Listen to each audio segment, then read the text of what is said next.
বেজে উঠেছে আলোক মঞ্জিল, ধরণীর বহিরাকাশে অন্তরিত মেঘমালা, প্রকৃতির অন্তরাকাশে জাগরিত জ্যোতির্ময়ী জগন্মাতার আগমন বার্তা, আনন্দময়ী মহামায়ার পদধ্বনি অসীম ছন্দে বেজে উঠে রূপলোক ও রসলোকে আনে নব ভাব মাধুরীর সঞ্জীবন। তাই আনন্দিতা শ্যামলী মাতৃকার চিন্ময়ীকে মৃন্ময়ীতে আবাহন।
আদিশক্তি মহামায়া এক, কিন্তু তার প্রকাশ ভিন্ন।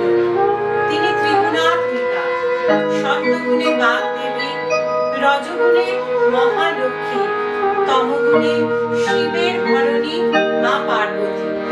তিনি আবার কাত্যায়নী, কখনো তিনি মহাবজ্ররূপিণী ঐন্দ্রী, আবার কখনো নির্মলা কুমারী রূপিণী, নরমুণ্ড মালায় সজ্জিতা চামুণ্ডাও তিনি। তিনি আবার তমময়ী নিয়তি। এই মহাশক্তি পরমা প্রকৃতির আবির্ভাবে ধন্য দেব দেবীগণ তাকে বরণ করে নিলেন গীতিমাল্যে ও সেবায় দিলেন রাগ